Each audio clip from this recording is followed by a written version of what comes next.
Pray for peace. Pray for Israel right now. Kailangan po ng Israel ng prayer ngayon. Actually po, prayers, no?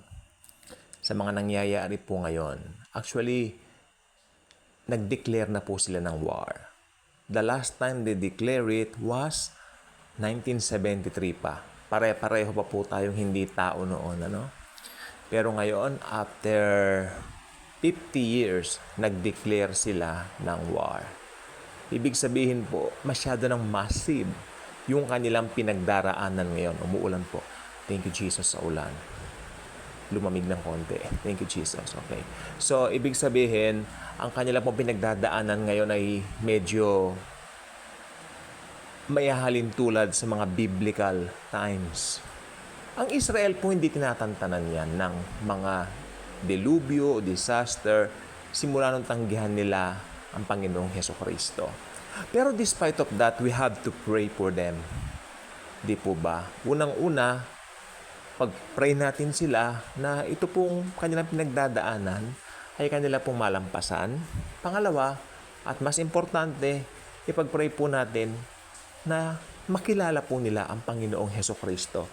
Jesus is the answer to the whole world. The problems of the whole world.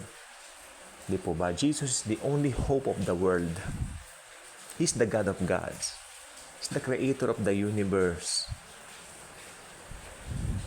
Kada meron tayong mga nababalitaan ng mga bansa, makikita natin sa mga FB natin, pray for ganito, pray for ganyan. Yan po yung bagay na kinatutuwa ko. Kasi nandun po yung ating puso para sa mga nagsasuffer ng mga pangyayaring ganyan.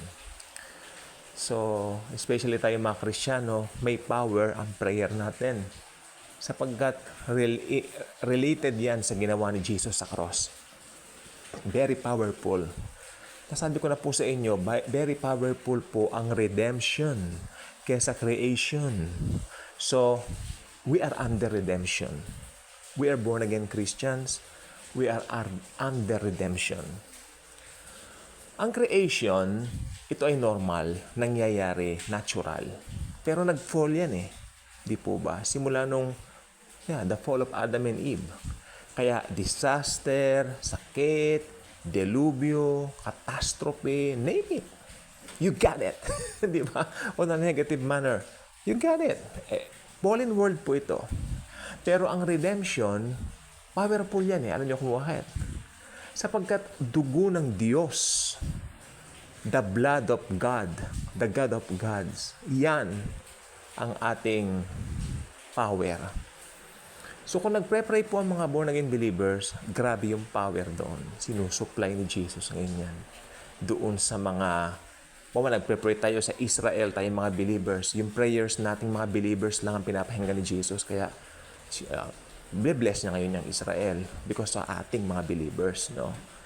Dahil tayo po yung pinagmumulan ng power na yan through the Lord Jesus Christ. Jesus is our power. Okay? So, tayong mga believers,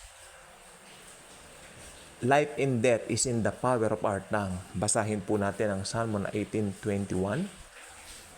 Ay Proverbs 18:21. Sorry, tignan po ninyo. Matagal ko pong binuklat ng Proverbs eh. So, nakakalungkot po na may mga naririnig po tayong ganito sa Middle East.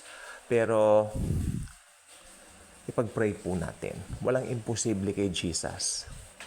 Ang Israel po ay chosen people.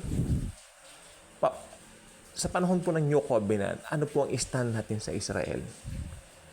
Ang stand natin sa Israel ay nananatili pa rin ang covenant ng Diyos sa kanila. Hindi po ba? Pero ika nga sa ating mga Kristyano, wala nang Hudyo, wala nang Hentil. Dahil kay Hudyo ka, kay Hentil ka, kung naniwala ka sa Panginoong Jesucristo, you are now a new creation. Isa ka ng bagong nilalang. So again, let us pray for the peace of Israel.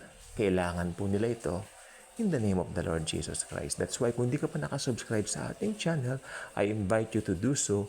Click the notification bell, share this video, and share the wonderful love of the Lion of Judah himself, the Lord Jesus Christ.